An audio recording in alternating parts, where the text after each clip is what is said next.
perfectionism, it can easily be thrown around as a very, I think, a blasé term. Like, I'm such a perfectionist, or that's my perfectionism kicking in.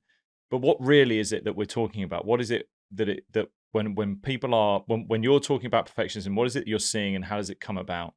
Yeah, it's important with perfectionism, first of all, to distinguish it between striving for excellence, which we know from recent work is actually, a good way of going about things. But these are people who are perfectionistic, not only in terms of the things they cherish the most, but they're trying to perfect themselves, really. And it's become part of their identity and who they are. And what I often say to people is it's natural to want to be perfect and the one or two things that matter the most to you.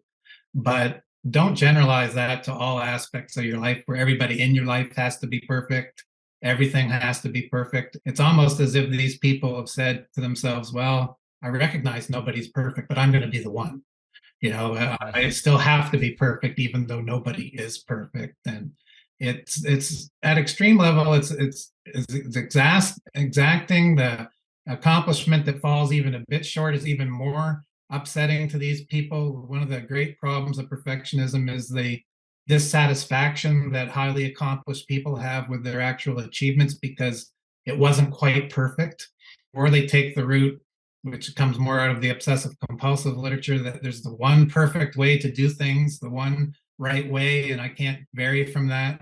So it's a real recipe, though, for finding ways to beat yourself up and to never really truly cherish the accomplishment and to fall short. And I give the example of a person like this. Our prima ballerina in Canada, Karen Kane, talked in her autobiography about how she gave over 10,000 performances, acclaimed around the world, yet wasn't a happy person, had some bouts with depression, a few eating symptoms, and said that out of the over 10,000 performances, there were maybe like 12 or 14 that she got any satisfaction from. And I thought, what a shame that you can achieve at that level and invest yourself that much and still not really feel it. And I think she said that was one of her greatest regrets, is to not have enjoyed it along the way, because you're not going to get that opportunity again.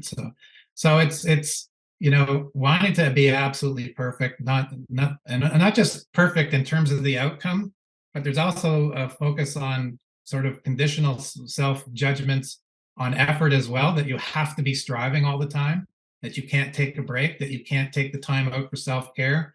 So it's conditional in terms of the effort as well. And the sense that, well, if you're not working all the time, other people are, and you've got to keep up with them. There's a huge social comparison element to this as well. And that I would ask people to reflect on, because we say in our recent chapter and other places where we've talked about this, that even if you achieve perfection or some new unheard of level, if somebody beats you, you're not going to be happy. And this is why it's such a subjective thing in terms of evaluations and standards. It's only good until the next person comes along. And so there's that sense of relentless pressure to always be improving and never ever take a break. And the people who are exercising and working out on holidays where everybody else in the world is enjoying some time with family.